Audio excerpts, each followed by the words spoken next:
Boa noite a todos presentes, boa noite aos amigos internautas. Sejam bem-vindos ao Centro Espírita Jesus de Nazaré. Hoje nos sentimos honrados com a presença do palestrante Valdemar Duarte. Valdemar é espírita há quase 70 anos, atua junto à União Espírita Mineira na área de atendimento espiritual em centros espíritas. É palestrante e seminarista em várias regiões mineiras. É trabalhador do Centro Espírita Manuel Felipe Santiago, em Belo Horizonte, onde coordena os estudos das obras de Allan Kardec. É grande colaborador em várias casas espíritas de Minas Gerais. Ele falará sobre o tema Nos Pilares do Evangelho Consolador. Seja bem-vindo, querido amigo Valdemar Duarte. Boa noite a todos. Aqueles que já nos viram há algum tempo atrás, que estivemos aqui no ano passado, nós cumprimentamos com muita alegria novamente, sabendo que, na realidade, minha voz continua a mesma, mas o meu cabelo caiu, né? Então, com muita alegria, nós estamos aqui com vocês para desfrutarmos um pouquinho do aprendizado da doutrina espírita codificada por Allan Kardec. O nosso compromisso hoje é falar um pouquinho sobre os pilares do Evangelho Consolador. Quando o Evangelho, segundo o Espiritismo, foi concebido e depois, quando fez 100 anos, portanto, em 1964, os espíritos superiores, os espíritos colaboradores da codificação e do movimento espírita aqui no Brasil, escreveram um livro denominado O Espírito da Verdade. E eles, reunidos em prece, fizeram o prefácio, uma prece ao Senhor. Uma prece que nós vamos lê-la para ver a importância do trabalho que estava sendo feito, pois este livro estuda o Evangelho segundo o Espiritismo. E estes estudos no mundo espiritual resultaram, na realidade, nesta psicografia de Francisco Cândido Xavier e Valdo Vieira, para que esse livro fosse elaborado. E esses espíritos, então, começam a dizer o seguinte: Mestre, estudando a mensagem libertadora de Allan Kardec em O Evangelho segundo o Espiritismo, nós, os companheiros desencarnados, de quantos se encontram ainda em rudes lições na escola física, escrevemos este livro em teu nome. Continua os benfeitores dizendo: nele se refletem os pensamentos daqueles servos menores, de teus servos maiores, aos quais confiastes em círculos mais estreitos de ação a sublime tarefa de reviver o Espírito da Verdade nos tempos calamitosos de transição que o planeta atravessa. Esses benfeitores espirituais, ao escreverem isso, eles estão dizendo para nós que todos nós estamos passando, na realidade, por calamidades, por circunstâncias complicadas na vida. Nós ainda, como espíritos imperfeitos, não sendo espíritos bons ou puros ainda, nós estamos, na realidade, sujeitos às tribulações de toda a natureza. E o Evangelho segundo o Espiritismo, no dizer deles, é para nos ajudar, inclusive, e este livro que eles escrevem, para que possamos passar nesta transição com tranquilidade, embora às vezes com sofrimento, mas tranquilo, embora com dor, mas não com rebeldia. Continuando, eles nos dizem: eu estou com um problema com a tecnologia, mas nós acertamos. Oferecemo-lo a todos os irmãos, cujos ombros jazem envergado ao peso de rijas obrigações, nesta hora em que a família humana desfalece a míngua de amor. Nós vemos hoje a desagregação da família. Nós vemos hoje as situações por que passa a nossa sociedade. Filhos rebeldes, pais libertinos, tantas complicações existentes no seio das famílias. Este livro e o Evangelho segundo o Espiritismo, por consequência, é destinado a esta situação. Continua: aos que por náufragos da existência viram quebrados ante os furacões do materialismo destruidor as embarcações religiosas em que se lhes erguiam a fé. Muitas vezes nós deparamos em situações com as religiões que nós abraçamos e vemos companheiros que desvirtuam todo o processo, buscam só na materialidade aquilo que é necessário muito mais para a alma. E essas embarcações, que seriam os nossos guias para que possamos alcançar a espiritualidade, muitas vezes elas se destroem. Aos que levantam a voz para redizer-te a palavra de esperança e de luz, deslocando à custa de sacrifício os empeços das trevas, principalmente das trevas da ignorância, que nos leva realmente a uma treva interior muito grande. Continuam os benfeitores dizendo: aos que os sobrecarregados de graves deveres procuram preencher os lugares dos que despertaram do serviço, tentando debalde esquecer os fins da vida. Muitas vezes nós nos torturamos nos deveres familiares, nos deveres profissionais, nos deveres de qualquer situação, e vamos então esquecendo, na realidade, dos serviços que nós somos chamados na nossa espiritualização. E acima de tudo, aos que por agora não encontram para si mesmo senão a herança das lágrimas em que lhes dissolve o coração. O choro, o ranger de dentes ainda encarnados, as situações graves por que nós passamos. Esta prece que eles estão fazendo ao Mestre, eles estão trabalhando estas ideias para nós.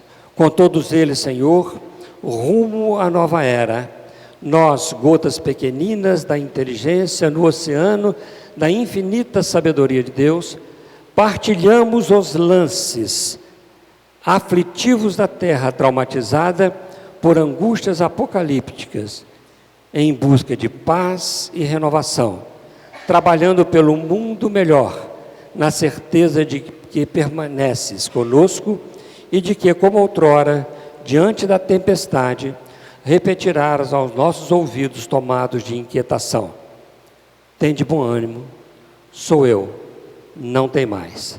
Esta mensagem foi escrita em outubro de 1961 e publicada em 1964. Foram os espíritos que assinaram: Eurípides Barçanufo, Bezerra de Menezes, Caibar Schutel, Anália Franco, Hilário Silva, André Luiz, Emmanuel, Meimei e outros espíritos. Eles participaram da elaboração deste livro, O Espírito da Verdade. Espírito da Verdade. O próprio Espírito da Verdade, que era o mentor de Allan Kardec, o espírito familiar de Allan Kardec, como ele fala para nós na Revista Espírita e em obras póstumas, dizendo para nós: este é o espírito familiar. O Senhor, que é o espírito familiar, poderia ter a bondade de dizer seu nome? Para ti chamo a verdade. A partir daí, o Espírito da Verdade coordenou todo o processo da codificação espírita, estando constantemente com ele. Certa vez, Allan Kardec, na elaboração do Evangelho segundo o Espiritismo, como ele cita para nós, nesta obra, que chama Obras Póstumas, eu ainda não arranjei um jeitinho disso funcionar, né? Que ele vai trabalhar o Evangelho segundo o Espiritismo, ele fica numa vila chamada Vila Seguir, é onde ele pretendia fazer uma sede do Espiritismo. Ele trabalhava lá tranquilamente, inclusive estava com problemas de saúde, estava em processo de recuperação, mas continuava meditando e trabalhando numa obra que nem o seu próprio editor sabia, nem o senhor Didier sabia. Quem única que sabia era sua esposa, a dona Amélie Boudet, que lá estava com ele.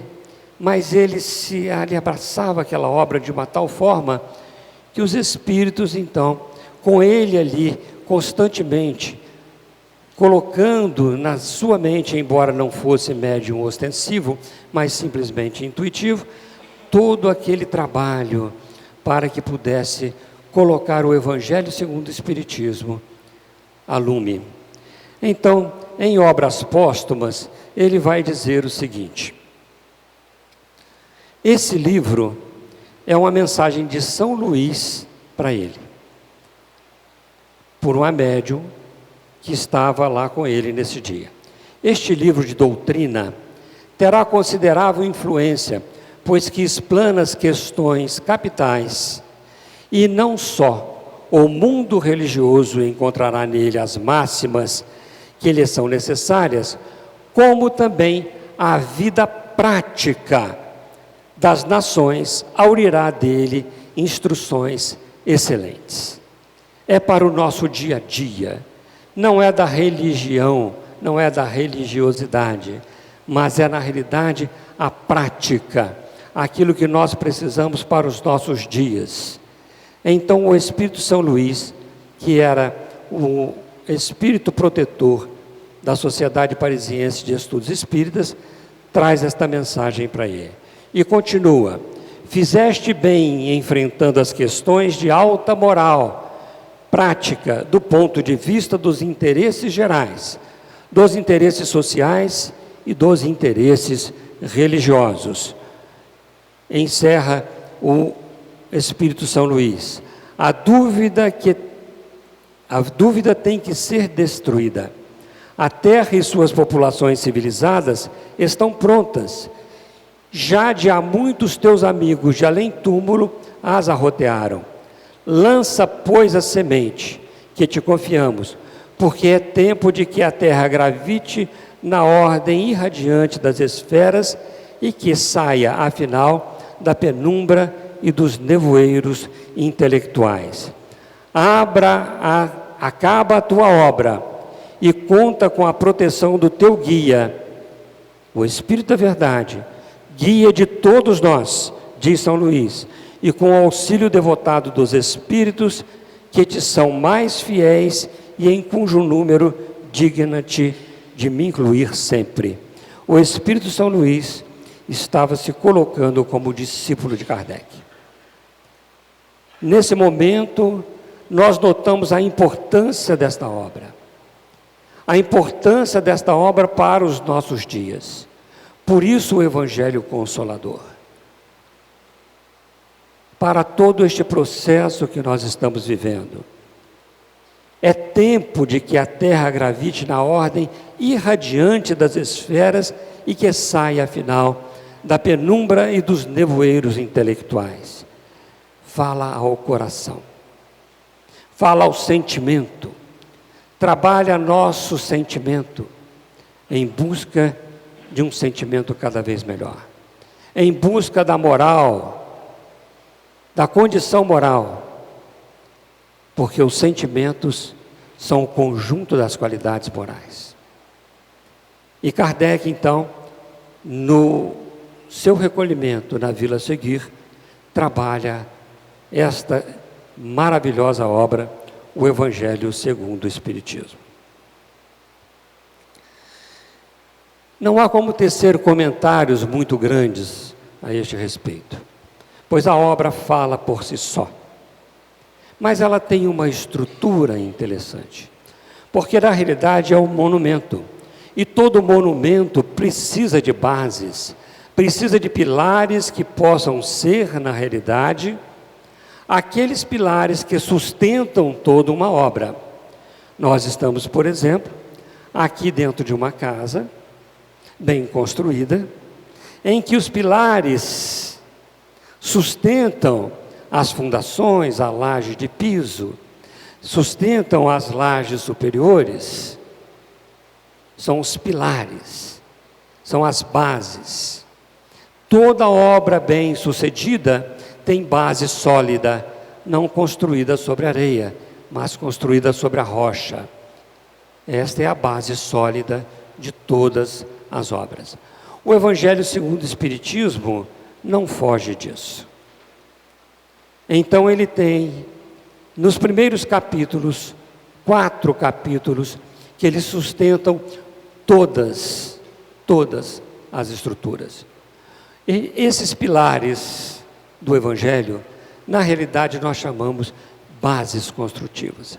É sobre esses pilares que toda a obra Evangelho foi, então, concebida por aquele que é o nosso codificador. Ele começa dizendo o seguinte, no capítulo 1, não vim destruir as leis. Veja que o pilar do Evangelho segundo o Espiritismo é a moral do Cristo. Todas as suas lições montam, sem nenhuma dúvida, ao Evangelho de Jesus. Não há um Evangelho espírita, não. São os evangelhos que nós conhecemos, feitos por Mateus, Marcos, Lucas e João. Além disso, ele recorre algumas vezes ao Velho Testamento. São todos os pilares. E por que ele recorre? Porque, na realidade, o Espiritismo não veio destruir as leis. Jesus não veio destruir as leis. As leis que foram concebidas na primeira revelação, são 3 etapas, na realidade, da revelação. Não há uma revelação 1, 2 e 3 separadas, elas são juntas. E essas revelações nos levam, o Espiritismo não remove, não despreza aquilo que Moisés trouxe, não atrapalha o projeto de Moisés. Ele não vem destruir as leis como Jesus não veio destruir as leis mosaicas. Ele veio sim mostrar uma outras circunstâncias das leis. Quando ele fala sobre olho por olho, dente por dente, ele vai dizer, isto foi dito aos antigos, mas eu te falo diferente, ama o teu inimigo. Bendize os que te perseguem. Ele modifica, acrescenta, muda o padrão da lei, mas não destrói. Em todas as circunstâncias, Jesus vai mostrar que a lei maior é a lei de amor. Então ele não veio destruir as leis, ele não veio destruir os 10 mandamentos. Muito pelo contrário, ele veio dar continuidade àqueles mandamentos que Moisés trouxe nas tábuas da lei. Moisés abriu o caminho, Jesus e o Espiritismo, na realidade, o completaram. Moisés trouxe como se fosse uma verdadeira máquina de achanar, de aplanar o caminho. Jesus construiu um grande projeto, que é o projeto do amor. E o Espiritismo vem dizer como nós vamos conquistar este amor. mostrando pelas leis da natureza, pelas leis de Deus que estão escritas na nossa consciência, a religião natural, aquela que nós sabemos distinguir o bem e o mal. E ele veio nos mostrar exatamente isso. Então, neste primeiro capítulo, o Espiritismo faz uma aliança da ciência com a religião. Vamos nos lembrar que naquela época de Kardec, o materialismo estava imperando. Por isso, a necessidade de tantos movimentos dos espíritos, nas mesas girantes, nos salões, até que chegou o momento em que Kardec estudou como uma ciência de observação, trazendo as leis que regem o comportamento do espírito, as leis morais. Tendo em vista isso, ele faz uma associação da ciência com a religião. E neste pilar inicial, que ele mostra as leis, ele vai, na realidade, estudar 3 itens principais. As 3 revelações, Moisés, Cristo e Espiritismo, aliança da ciência com a religião e, na realidade, um item chamado a Nova Era.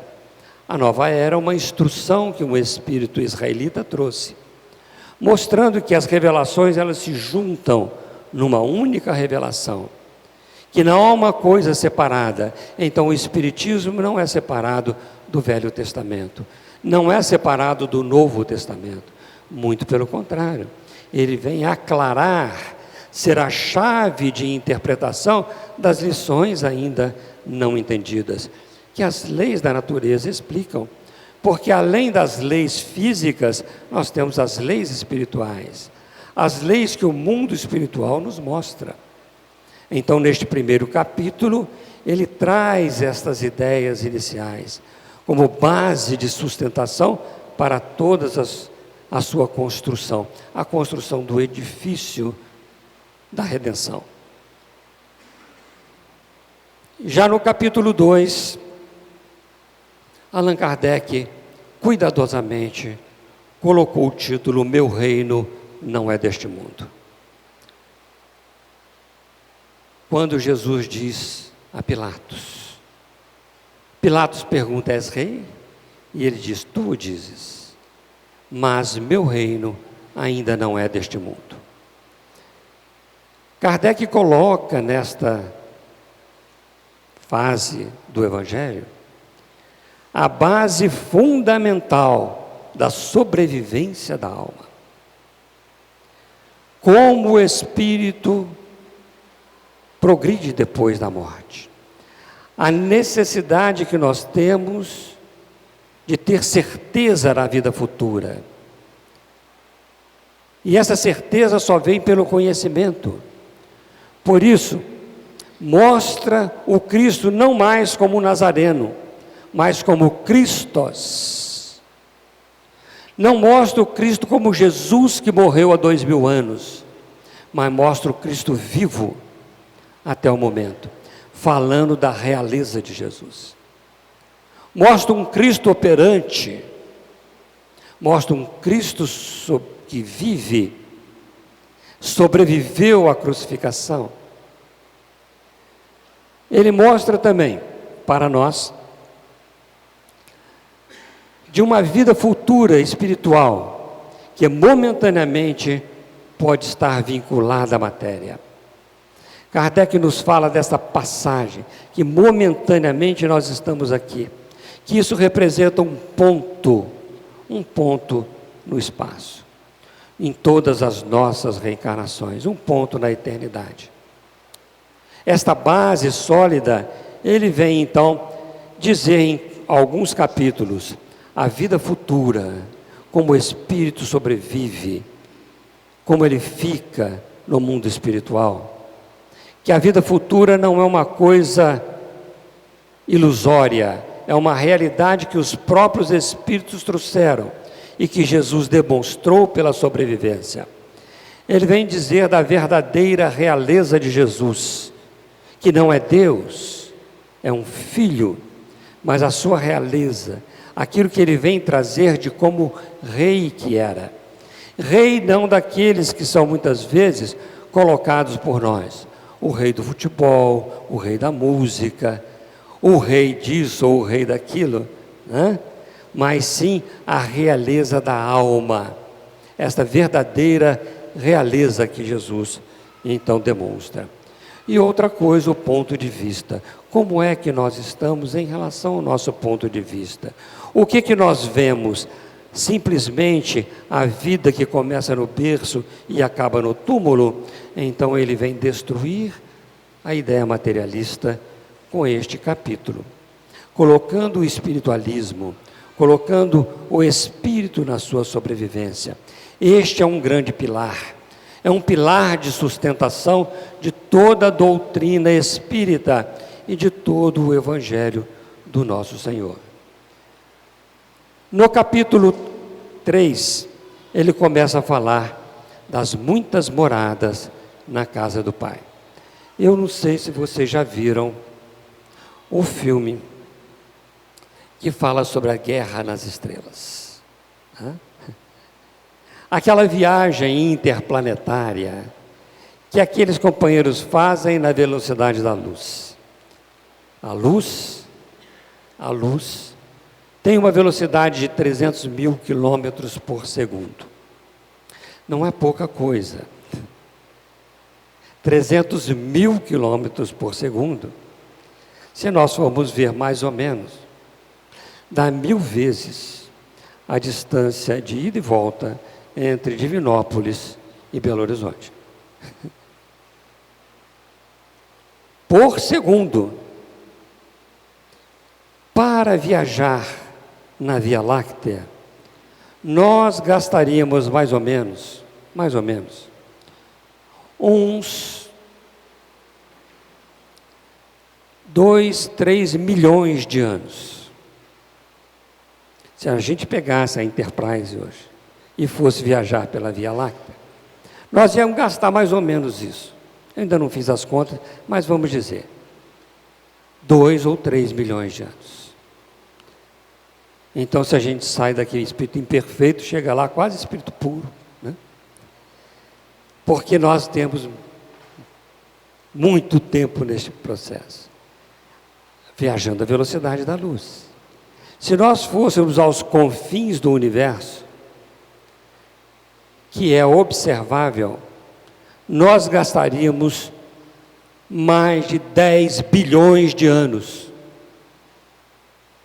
Então a gente podia sair do mineral e chegar como um espírito puro ao final do processo. Isto mostra para a gente um Deus diferente, que não é um Deus da terra, deste grãozinho de areia do universo. Isto mostra uma dimensão espacial incrível. Então, esta nova concepção é a concepção de um Deus cósmico, um Deus universal, um Deus muito maior do que aquele Deus que me atende às necessidades.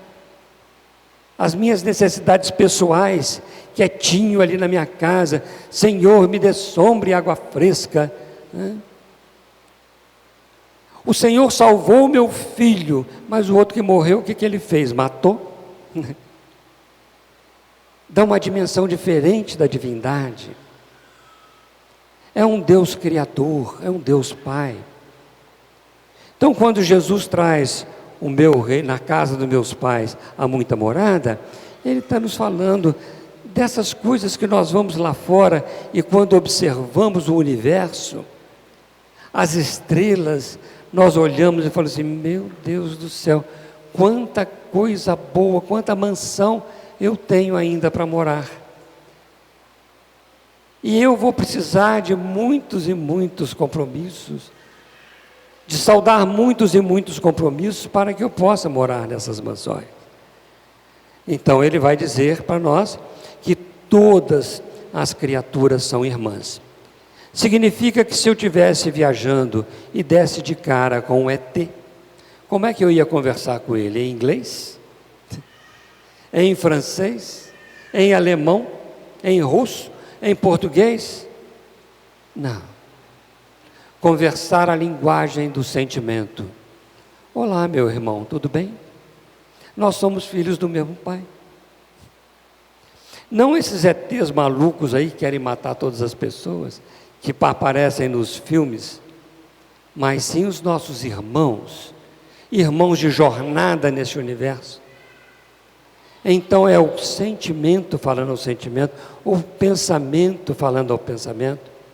Então, se todas essas comunidades, na realidade, elas são comunidades do Pai,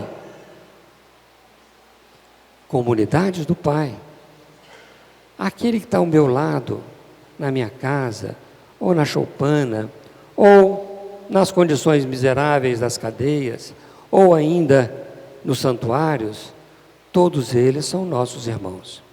É isso que muitas moradas na casa do Pai diz. Mas isso vai também depender, né, da situação dos habitantes. Que tipo de morada nós temos aqui na nossa terra? A nossa terra é a melhor que existe no universo?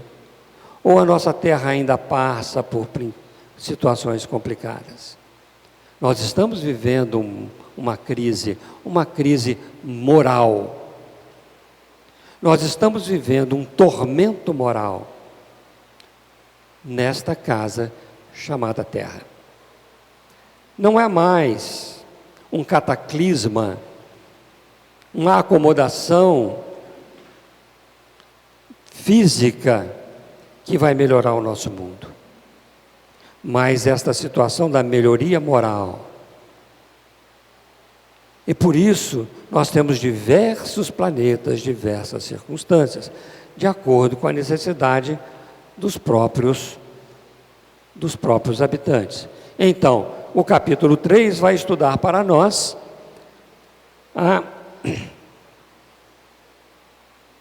diferentes estados da alma, não só no plano físico, como também no plano espiritual. Nós não temos só moradas físicas, nós temos moradas espirituais. Haja vista a situação em que nós nos defrontamos com os livros que nos falam a respeito das várias e várias colônias espirituais, das várias e várias aglomerações de espíritos em todas as circunstâncias, espíritos bons, como também espíritos complicados. Espíritos que aspiram situações melhores e espíritos preguiçosos. Essas aglomerações são os estados dos espíritos na erraticidade, no plano espiritual. Esta base de sustentação vai nos falar também das diferentes categorias dos mundos habitados. Que tipo de mundo nós habitamos? Mundos primitivos, já passamos, mundos de expiações e provas, mundos mais elevados e assim por diante. Nós vamos ainda ver a destinação da Terra. Será que a nossa Terra vai ficar eternamente como é? Ou nós vamos melhorar? Ou a Terra vai ser um dia um lugar que nós podemos dormir com as janelas abertas? Será? Sim, com certeza. Porque melhorando a condição moral dos seus habitantes, a Terra melhora. Ela não vai melhorar sozinha por si mesma, mas vai dar este impulso para que a gente possa, na realidade, trabalhar com mais tranquilidade. As instruções dos Espíritos falando sobre os mundos superiores, como são esses mundos superiores, onde alguns ainda existe o mal, mas o mal não é cruel. O mal simplesmente são as tribulações, são as situações por que passam. E ainda o mundo de expiações e provas, como o nosso assim o é. Nesta situação, este grande pilar vai nos mostrar ainda, nesta base construtiva, que nós melhorando com o Evangelho de Jesus, na realidade, vamos tornar a Terra um mundo de regeneração. Trabalhando junto com os mundos regeneradores em toda a dimensão do universo. Mas para isso, não é uma vida só. São muitas vidas que nós precisamos. Não dá para melhorar tudo numa vida só, dá, gente? Eu acho que não. Olha que nós fazemos esforços, mas quantas coisas nós ainda trazemos no campo das imperfeições. Às vezes da ignorância, às vezes da crueldade, às vezes das viciações, dos apegos. E nós ainda não compreendemos muito bem a situação espiritual. Então, para chegar à perfeição, nós precisaríamos de várias e várias encarnações, que é, na realidade, o quarto pilar, que é o capítulo 4 do Evangelho segundo o Espiritismo. Ele vai nos falar: ninguém poderá ver o reino de Deus se não nascer de novo. Olha que esse título é muito sugestivo. Ninguém poderá ver o reino de Deus, como disse Jesus a Nicodemos, se não nascer de novo. Nascer de novo tem duas funções: nascer da água, reencarnar, e nascer do Espírito, um renascer, um recomeçar, um refazer a circunstância, para se tornar cada vez melhor. Então, ninguém poderá ver o reino de Deus se não nascer de novo, significa para nós oportunidades igualitárias de capacitação para todas as criaturas. Ninguém vai ficar perdido. Ninguém é condenado eternamente. Muda a ideia da condenação. As tribulações que nós passamos é outra coisa. Isso ele vai dizer depois. Mas aqui ele está dizendo dessa oportunidade igualitária. Todos nós já temos muitas experiências na fase reencarnatória e ainda vamos continuar tendo. Ele vai dizer: muitas vidas para chegar à perfeição, ainda mais. Vai continuar falando para nós. No primeiro item deste novo capítulo, ele vai dizer sobre reencarnação e ressurreição. Reencarnação e ressurreição. Vai estudar exatamente isso. O que se entendia por ressurreição e o que se entende por reencarnação. São duas coisas diferentes. Allan Kardec, quando faz esse estudo, ele vai embasar para nós aquilo que o Cristo disse e Paulo muito bem entendeu. Paulo muito bem entendeu. Ele disse para Nicodemos, e Paulo depois entendeu muito bem.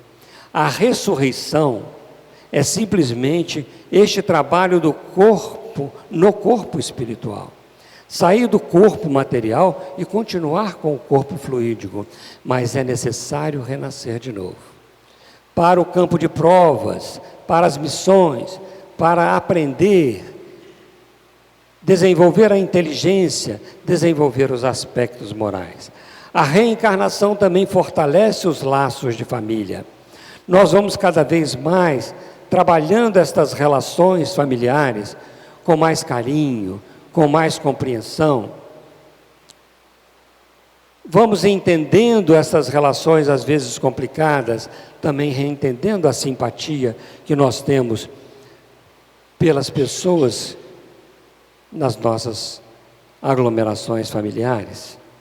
A unicidade das existências rompe. As instruções dos Espíritos nos falam que não tem um limite de reencarnação. Quantas reencarnações que nós precisamos? Quantas forem necessárias. Até aqui na Terra. Mas depois que nós saímos daqui, que aqui já cumprimos com a tarefa, tem muitas moradas na casa do Pai. Está tudo encadeado dentro deste processo.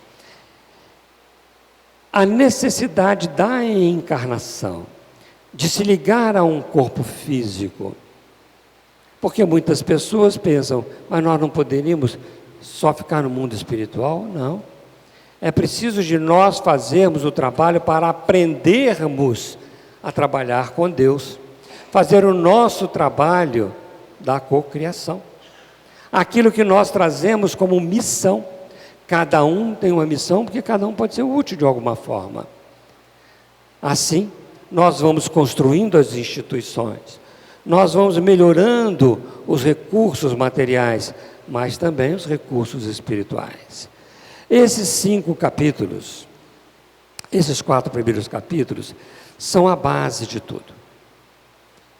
A partir desses 4 capítulos, que são esses pilares do Evangelho, começa o período da consolação. Começa o período que Allan Kardec traz para nós no capítulo 5 do Evangelho segundo o Espiritismo. Ele vai nos falar sobre bem-aventurados os aflitos. Ora, se nós não tivéssemos a noção das leis, se nós não tivéssemos a noção da vida futura, da verdadeira realeza que devemos buscar, se nós não tivéssemos a ideia de que nesta casa do Pai há muitas moradas e que nós vivemos numa delas, se nós não tivéssemos a ideia da pluralidade das existências, como nós íamos explicar os sofrimentos? Como nós íamos explicar Jesus dizendo: bem-aventurados os aflitos, felizes os que são aflitos, felizes os que choram, felizes os que são perseguidos, bem-aventurados. O Espiritismo não é apologista do sofrimento. A dor é uma condição natural do ser humano, da encarnação, mas o sofrimento é a nossa rebeldia. Portanto, o Espiritismo nos traz a ressignificação da dor. Nós, quando sofremos, nós já estamos nos libertando. É lógico que para isso nós temos que ter resignação. Nós temos que aprender esta resignação. Nós temos que aprender, não amar a dor no sentido, meu Deus, como dói, e o meu dói mais do que o seu. Isso é sofrer à toa. Nós podemos passar pela dor sem o sofrimento. E esta ressignificação da dor significa que quando nós estamos com dor, é porque nós devemos perguntar para quê, e não mais por quê. Porque eu estou passando por esta ou aquela situação, eu já sei. Porque isso pertence ao meu passado, às minhas necessidades, aos meus desvios da lei. Não é uma punição, mas é uma ressignificação. É uma condição para que eu melhore. Então eu tenho que perguntar para quê. Eu me lembro que em 2010, eu tive um aneurisma cerebral. E precisei, antes que ele explodisse e tornasse um AVC, eu precisei de fazer uma cirurgia. Uma cirurgia, eu coloquei um stent na artéria cerebral. E o médico me falou assim: Valdemar, meu amigo, você não pode mais se estressar. Você não pode mais ficar nervoso. Eu falei assim, Deus. E aí um espírito amigo de um centro de Umbanda, lá de Foz do Iguaçu, mandou um recadinho para mim em Belo Horizonte, dizendo assim: fala para o meu irmãozinho de cabelo branco, naquela época eu tinha, aquele cabelinho branco, fala com ele, que para não fazer esquentamento de cabeça. Eu falei, meu Deus. Aí eu me perguntei, para que eu tive o aneurisma? E não por quê? Porque eu sei. Porque eu sei das minhas viciações, eu sei dos meus problemas. Mas para quê? Para que eu aprenda a calma. Essa é uma das circunstâncias da dor. E não é muito fácil.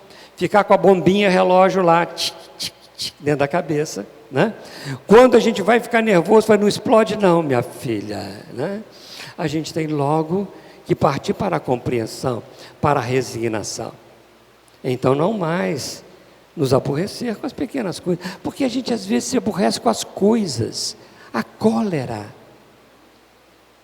A gente se aborrece com isso. Por isso que o Cristo nos falou, bem-aventurados os brandos e os pacíficos.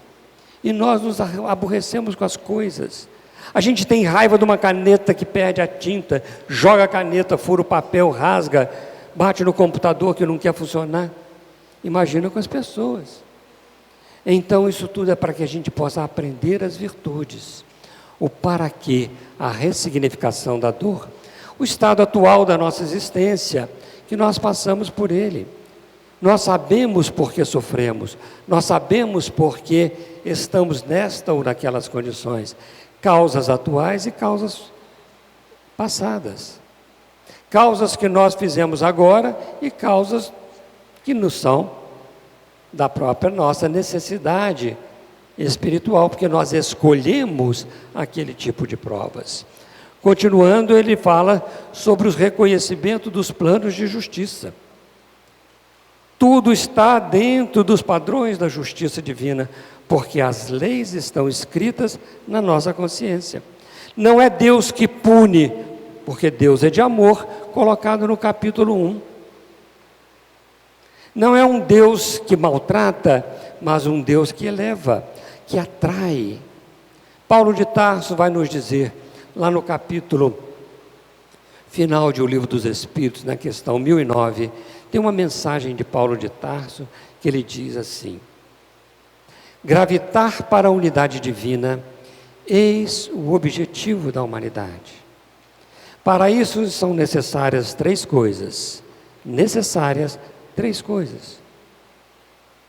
A justiça, o amor e a ciência. Três coisas lhe são opostas e contrárias: a ignorância, o ódio e a injustiça. Então, quando ele coloca para nós que nós estamos gravitando para a unidade divina, elaborando em nós a justiça, lei que está na nossa consciência, elaborando para nós a compreensão do amor, que nós ainda não compreendemos muito bem, mas saindo da ignorância pelo conhecimento, um conhecimento que liberta, o conhecimento da verdade, uma verdade que liberta no dizer de Jesus, nós estamos gravitando para esta unidade divina, para Deus, para a perfeição. Então nós reconhecemos nesses planos da justiça, nessas circunstâncias todas, um Cristo Consolador, que é o capítulo 6 do Evangelho segundo o Espiritismo, e que vai nos falar sobre o convite ao amor e ao conhecimento. Espíritas, amai-vos. Este é o primeiro ensinamento. Instruí-vos. Este o segundo. Amai-vos, porque é uma necessidade de elaborar desde o plano da justiça para o amor. Ninguém ama sem ter justiça. Não há como amar sem ser justo. Eu me recordo de uma historinha muito interessante. Eu tinha um sobrinho que já desencarnou, e eu pedi permissão a ele para contar essas histórias. Ele não deu não, mas eu vou contar assim mesmo, mas eu não vou contar quem é, eu só vou dizer que é um sobrinho. Ele não deu porque não tinha condições de dar. Ele, certa vez, morava comigo, com minha esposa, em Belo Horizonte, e ele tinha uns desvios, de comportamento, e nós então apoiamos para que ele pudesse melhorar esses desvios de comportamento. Fazíamos o culto ao evangelho, levava para o centro, ele muito receptivo, uma pessoa ótima no sentido de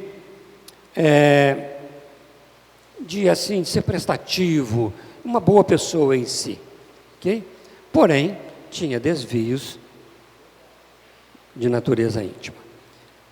Um dia, ele me apresentou até umas notas fiscais de alguma coisa que ele estava comprando para a sua família, que era uma geladeira, um fogão. Eu fiquei tão feliz, porque ele estava separado da família, estava reunindo a família de novo. 2 meses depois eu descobri que era tudo mentira, só para agradar a gente. Eu pergunto, há justiça em agradar aos outros com mentira? Não. Embora ele fale assim, eu te amo, meu tio, você não me ama, porque se você me amasse, você seria verdadeiro, porque só há justiça quando há verdade. Pode ser até verdade que a gente conheça, e não uma verdade integral que nós ainda não conhecemos, Mas só há amor quando há justiça. Fazer aos outros aquilo que nós gostaríamos que os outros nos fizessem, no dizer de Jesus. Então, se nós não formos justos nesse sentido, nós não sabemos amar. Nós estamos aprendendo a amar. E esta é a elaboração a partir da justiça. Por isso que Paulo nos fala dessas 3 condições que são necessárias. E o Espiritismo Consolador, o Evangelho Consolador, esses pilares iniciais, e nos colocando a ressignificação da dor, é que vai nos dar, na realidade, o valor da vida. Como nós vamos aprender a viver? Impulsionar a vida. Por isso nós temos alguns princípios doutrinários. Esses princípios que nos falam a respeito da realidade espiritual. Começando por Deus, a existência de Deus. A existência de um Deus, como nós dissemos, cósmico. Nós temos a sobrevivência da alma, a imortalidade da alma, a existência em nós de algo que transcende a matéria e que sobrevive ao corpo físico. Nós temos ainda a pluralidade das existências, a reencarnação, como princípio doutrinário.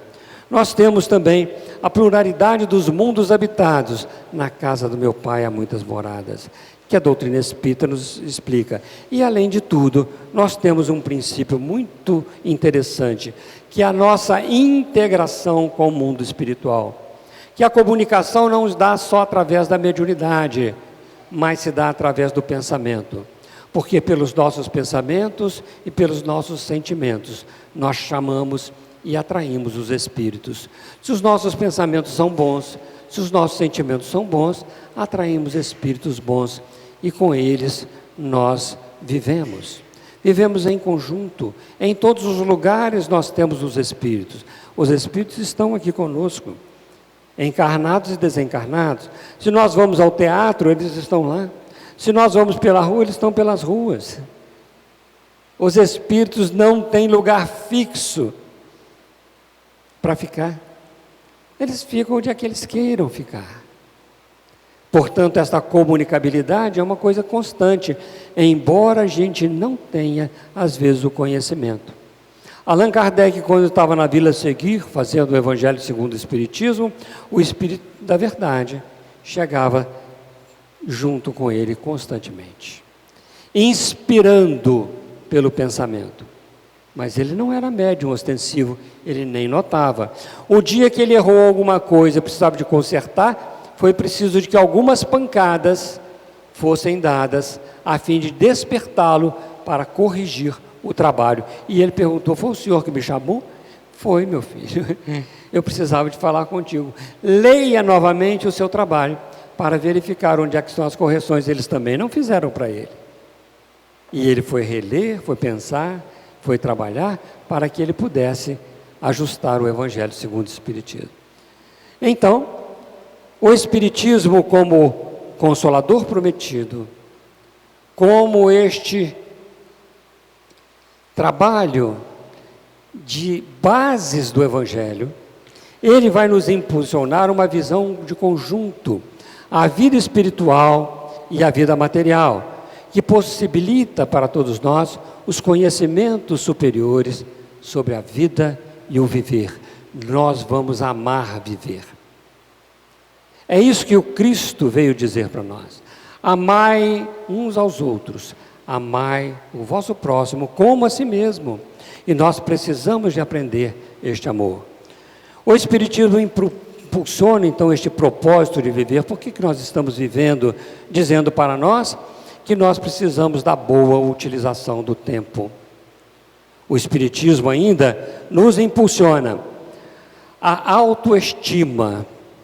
Espírita com baixa estima, cuidado. Nós somos filhos de Deus, herdeiros da divindade. Olha a coisa boa. Eles me chamam, minha mãe me falou outro dia, 95 anos. Ela falou assim: meu filho, você está horroroso, careca. Eu falei: mas eu estou me amando. O que eu vou fazer? Estou sem cabelo, qual que é o problema? Então a minha autoestima não pode ser pela minha aparência, não pode ser pelas coisas materiais, mas é por aquilo que eu sinto, por aquilo que eu trabalho dentro de mim.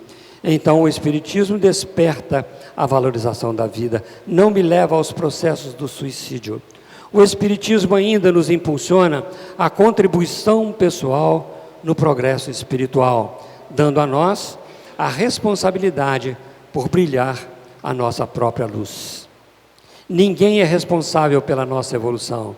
O Espiritismo nos impulsiona a fé, uma fé sólida, uma fé que nos dá coragem, coragem que não é destemor, nem covardia, é uma coragem de viver, coragem de trabalhar, coragem de relacionar, coragem de sermos o que somos. O Espiritismo ainda nos impulsiona a esperança, dá a certeza da chegada de melhores dias, ensinando a sua construção no dia de hoje, porque ele se assenta sobre essas bases que nós trouxemos aqui. E o Espiritismo ainda nos impulsiona, o impulso máximo do nosso consolo com a autorredenção, dizendo para nós que fora da caridade não há salvação. Não é fora do Espiritismo, não é fora de nada, é fora dessas bases construtivas do saber, do agir e do pensar. Do pensar, do sentir e do agir, num propósito de trabalhar a caridade em nós. Assim, meus amigos, construamos sobre esta base, nesses pilares do Evangelho Consolador, porque sem isso nós vamos sofrer sem necessidade. Podemos sentir a dor sem sofrimento. Podemos sofrer desnecessariamente. A escolha é nossa. Que Deus nos abençoe.